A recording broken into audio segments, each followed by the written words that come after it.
Solving one problem can create another. I look over the top of my sketchbook at Jason's mother standing alone. Before I can ask where Jason is, she opens the door and he comes into the waiting room on his own. He has a new wheelchair with a joystick on the armrest. His fingers circle the joystick and the wheelchair whirs past the front windows across the carpet right up beside me. Wow! I toss my sketchbook on the waiting room couch. How wonderful, Mom says. Well, he never wanted a motorized wheelchair before. Mrs. Morehouse smiles at Mom. But lately he wants to do lots of things for himself. He's even doing his hand exercises again. Jason reddens, flipping his communication book open. And since it's his birthday this weekend, Mrs. Morehouse continues, his father and I knew this would be the perfect present for him. This is cool. I lean close for a good look. How's it work? Jason positions his hand on the joystick and the car surges, a foot forward and then back. He points. Catherine, walk, outside. Me too. You want to take a walk outside? I glance at his mother. With me? Take my cell phone. She opens her purse. Call here if you need help. The phone number is on the business card at the reception desk. The receptionist circles the phone number on the card. But even with the number and the cell phone and 2 blank cards and a pencil in my pocket, I don't feel prepared. What if I can't help him or he needs something and I can't understand him? I hold the door open and on his 4th try, Jason makes the turn around the doorframe. All the way down the ramp, I hold my breath, repeating slow, slow in my head like a prayer, so he doesn't go too fast and tip or fall. At the bottom of the ramp, I let my breath go in a relieved whoosh. Where to? Clusters of people stand near the shops, and the brick sidewalk looks too bumpy and uneven for a wheelchair. I wish I could take Jason to Elliot's Antiques and show him all the bottles and old things, but there's a long flight of stairs, and the aisles are too narrow for the wheelchair. Water, Jason taps. You need a drink? He taps again. Go to water. Between the buildings, waves glitter in the sun like diamonds. I scan the route for problems. Down the parking lot, watch out for broken tar and sewer grate. Crossing the street, it's easy. Going to the driveway at Otis's Hardware and using the little ramp to the curb is a sharp turn. And down the sidewalk in front of the Coastal Marine Supply, which looked good. After that, a smooth path runs all the way through the waterfront park. I glance back to the clinic. Mom and Mrs. Morehouse wave from the window. Okay, but we can't stay long. Your mom will be mad if you miss speech. He points. Whatever. Speech. I walk beside his wheelchair and imitate the speech woman. Well, Jason, I guess your day stinks up. Footsteps pound behind us, and 2 women jog by, one on each side of Jason and me. One of the women gives Jason a soft-eyed pity look. Watching the soles of their sneakers run away, I push my hands into my pockets, touching my pencil, the business card, and the flat-topped buttons of Jason's mother's cell phone. Maybe I shouldn't have agreed to go so far. As we reach the crosswalk, a car stops for us. I stare at the curls of hair on the back of Jason's neck as we cross the street. An old couple stands at the curb, the woman hunting for something in her purse. Excuse me, I say, we need the ramp. Oh, sorry. The man glances at Jason's legs. They move on, the woman still searching her purse. I walk ahead on the sidewalk, kicking away pine cones and rocks and sticks so his chair won't get stuck on them. When I turn back, Jason's coming behind me, his fingers resting in sharp angles on his communication book, his eyes fixed on the water. It's beautiful, isn't it? I say. He nods and points. More than. Awesome. What? What word means more than awesome? Points. Yes.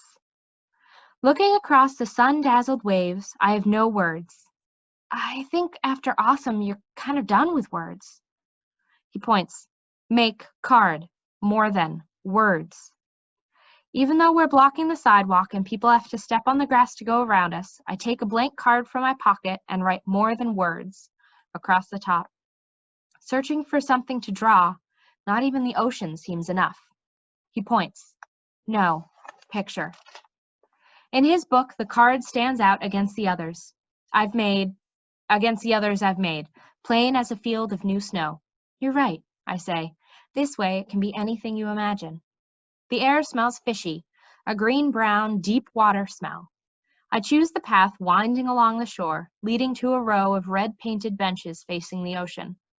Down the shoreline, a fishing boat pulls up to the dock at the seafood restaurant, and a man in a long white apron rushes down the gangplank to meet the boat.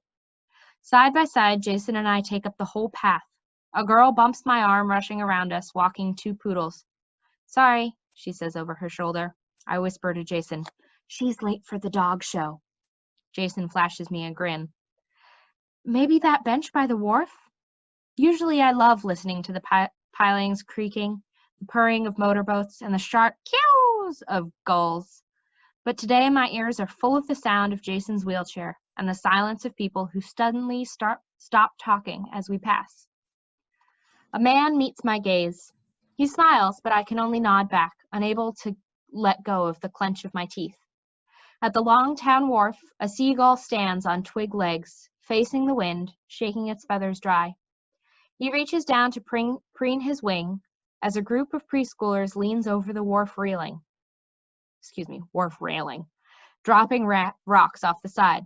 I hear snatches of voices as we come closer to the wharf.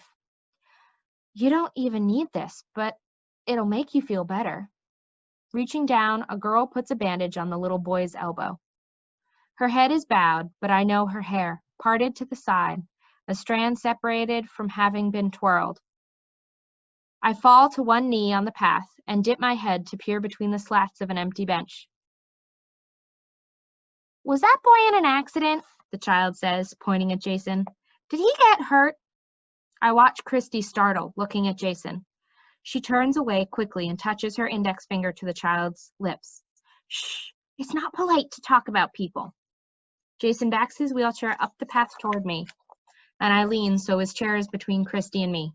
He stops, struggling to look over his shoulder at me. "I'm coming," I say. He taps, but I can't see his communication book from the ground, and I'm too scared to stand up. My shoelace is tied, but I hold the loops in my fingers, knowing that when I let go, I'll have to do something. Why can't I just stand up and say, "Hi, Christy"? "Okay, grab your partner's hand, everyone," a woman yells. "Time to get back to the bus." I peek, enough to see Christy take a child's hand.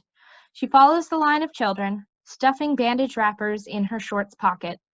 I stand slowly. I'm all set.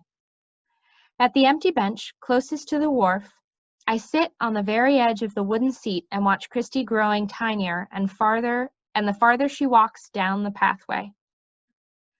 Jason taps. I tear my focus away from Christy, passing the last streetlight at the edge of the park. "Catherine, pretty today." I nod. "It's a very beautiful day." Jason touches my arm. "Catherine, pretty." My neck feels prickly. I rub it, looking down to a frill of seaweed, bits of rope, and a broken lobster trap caught between the huge rocks at the water's edge. What does he mean? Is he being nice or telling me he likes me? When things get confusing, make a joke. "No," I cross my eyes at him. "I'm a dork." Jason doesn't smile. "We should get back. Speech woman will be coming out to get you." But Jason doesn't circle his fingers on the joystick. He turns to a new page in his communication book and points. "My birthday party. Do you want to come?" The cards sit alone on the page, new and homemade. My birthday party has red and blue balloons and a chocolate brown cake. I don't know why, but I feel jealous that his mom made him nicer cards than usual. But that feeling mixes with sadness that he had to ask her to make those words so he could invite me to the party.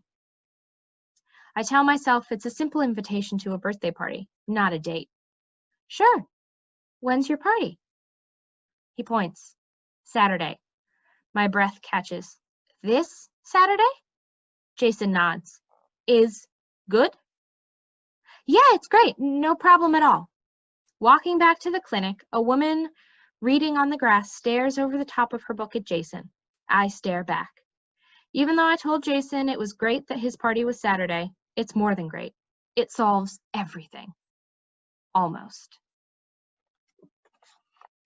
No dancing unless I'm alone or in my room or it's pitch black dark. 6, David calls as a gray pickup drives by on the road. And 36 minutes, 27 seconds. I wish I could just walk up Christy's porch steps and ring the doorbell like nothing happened today at the park. But I can't get my feet to move. 7 cars!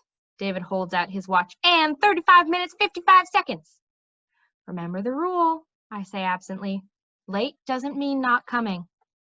Beside me on the porch swing, David rocks, bobbling the swing.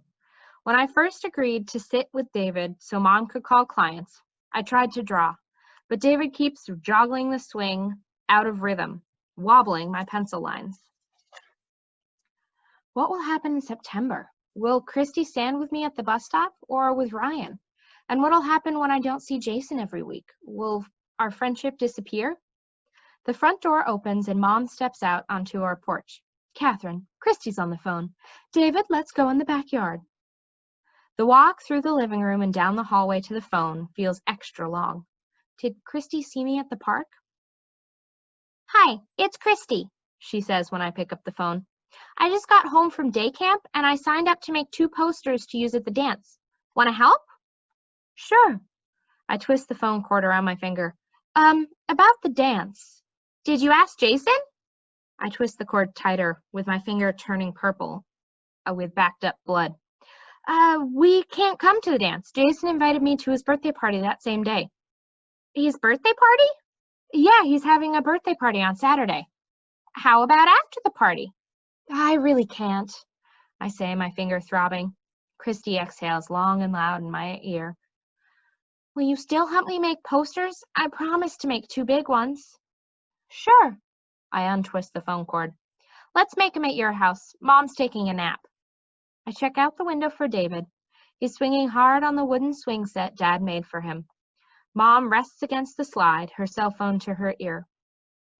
Leaning way back, David laughs, his eyes scrunched shut as he pumps his legs. I can't stand that feeling, free falling through the sky with my eyes closed, but David loves it. Come on over, I say. In my room, I collect markers, pencils, my ruler, paints, and brushes until Christy arrives. Her blank white poster board reminds me of Jason's cards, only huge. We need 1 sign for the admission desk and 1 for the refreshment stand. Christy lays the poster board on my checkered rug. Which do you want to make? I shrug. I'll make the one for the admission desk. It needs to say dance and how much it costs, Christy says. Kneeling in front of the poster board, there's so much whiteness. I'm tempted to find a soft leaded pencil and to draw tiny footprints, maybe 2 sets, walking through the windswept field of snow. My marker squeaks as I write each huge letter. D tipping forward, A leaning back, N shivery, C stretched tall, and the lines of E poking out at funny angles, like the word itself is dancing.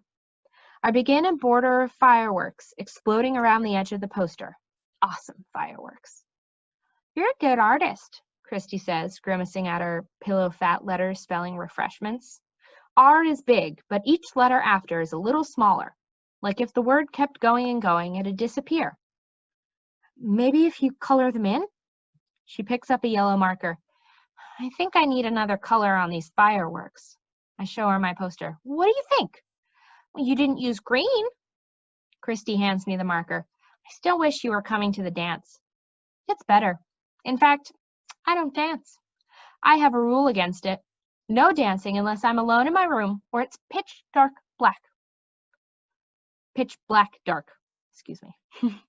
Christy huffs. That's dumb. My door bangs open. For a change, I'm glad to see David standing there, his face flushed from swinging. David, do you like to dance? Christy stands up. Holding the green marker, I look between David, waiting in the doorway, and Christy, choosing a CD from the shelf. Let's show Catherine how. Don't. I scramble to my feet. He'll step on the posters. But Christy starts my Avril Lavigne CD. Come on, David. She shimmies her body, elbows bent, her hair swinging. Let's dance. When David dances, it's from his heart, from the inside out. Jumping around my room in an all-over wiggly dance, feet kicking, he steps on markers. Cinnamon and Nutmeg start squealing. "Quiet, pigs!" David claps his hands over his ears. "Stop it!" I snatch the posters off the floor as his heel snaps my ruler in half. Stumbling across the room to my CD player, I wince as my markers jab my bare feet. I turn the music off. "Why'd you do that?" Christy asks. As I lay the posters back on the floor, I hear a car door slam outside. David is gone from my room so fast my calendar flutters in the breeze he makes running past. "Ready to go, sport?" I hear Dad call, late again. "You're no fun." Christy flops back onto my rug. Behind my eyes, I feel a sizzle of tears. I want to be fun, but I don't like it when people make David look stupid. "I asked him to dance. How is that making him look stupid? He liked it, didn't he?" Her marker squeaks, scribbling hard strokes. Kneeling beside her, I uncap the green marker. "Did your mom say that you can only go to the dance with Ryan if I go too? I thought you said you couldn't go." "I can't." "Well, then it doesn't matter," she says, not looking at me. We finish our posters, barely talking. Green ruins my fireworks. I trace the lines in bursts, wishing there were a way to go backward and make them what I wanted them to be. Not everything worth keeping has to be useful. I open the door that says Elliott's Antiques, tucked between the two storefronts, and climb the wide staircase. I love this place. The jumble of old glittery brooches in the glass case, the worn pots and dishes and frayed baskets on the bookshelves. I can't help stopping at the display of old bottles. If I had lots of money, I'd buy that ruby one from my bedroom windowsill. With sunlight shining through, I bet it's beautiful. "Can I help you?" Elliot stands up behind his desk. His desktop is buried with piles of paper and used books.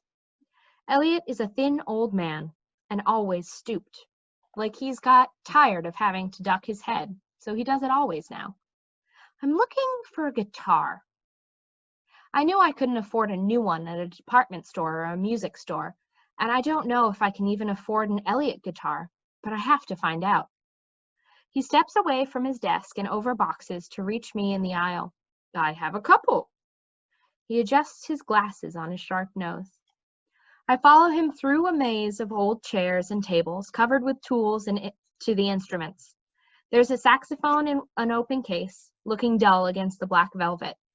An organ is pushed against the wall, and next to that are 3 snare drums, stacked one on top of the other. 4 guitars rest against the side of the drums. Elliot shows them to me, and I can almost afford the cheapest acoustic one. It's scratched and dusty, which is good news for me. Most places, the price is the price, but sometimes Elliot would take an offer, especially if it's something he'd had for a long time and would like to get rid of. I show him my money. "That's all I have." "All right," he says, and I own a guitar. Carrying it down the stairs, I worry that Jason will see me in the parking lot with the guitar, so I race to our car and quickly put it in the back seat. In the waiting room, I take out the words I made: seagull, wharf, park, sailboat, pathway, bench, and together. I made these cards extra special, the pictures detailed and beautiful. I want to remember the good parts of our walk, not the part with me on the ground hiding from Christy, hoping Jason won't notice. When they arrive, Mrs. Morehouse looks to Jason's finger, stabbing in his communication book. "Don't whatever me, young man!" Jason whirls beside me. "Hi, Catherine. Time, 1 o'clock. My birthday party." "Great! I'll be there." I reach toward an empty pocket in his communication book with Seagull, but Jason grabs my arm to stop me. "Your brother can come." "To your party?" "David would love to go, but it'll be harder for me if he does." "I don't know if that's a good idea. He'll want to watch your TV, and he'll need to know if your cellar door is closed, and—" He points. "Okay, with me." Jason looks like he means it, so I suggest, Maybe he could just come at the end and have a piece of cake? Jason nods. Your neighbor friend can come too. I'm sure Christy's busy with Ryan on Saturday, but thanks for inviting her. I show him my cards. Look, I made words from the park. He points. Awesome! And smiles. Mom bought new book for more words. I put seagull in a pocket. That's good because you're already almost out of room in this one. In fact, by the time I'm done, Together has to go on the final page of his communication book. It sits by itself, a picture of the bench with two people sitting on it. He points. Where? Wheelchair. Jason pulls his brows together. I imagined you without it, like in your dream where you can run. Points. Want wheelchair in picture. I just thought, take it out. Jason looks away, frowning. I remove the card. I remembered your dream. I thought you would like it. Is everything all right? Mrs. Morehouse asks. I look over to see her staring at us. Jason, she says, do you need something? He puts his hand over the wheelchair joystick and whirs through the waiting room down the corridor. I don't think Jennifer's ready for you, Mrs. Morehouse calls. She usually comes out to get you. I feel everyone looking at me. I slide Together under my leg and hide it. Catherine, Mom asks, what happened? Ignoring Mom, I pick up my sketchbook and turn to my rule collection, but I don't know what to write.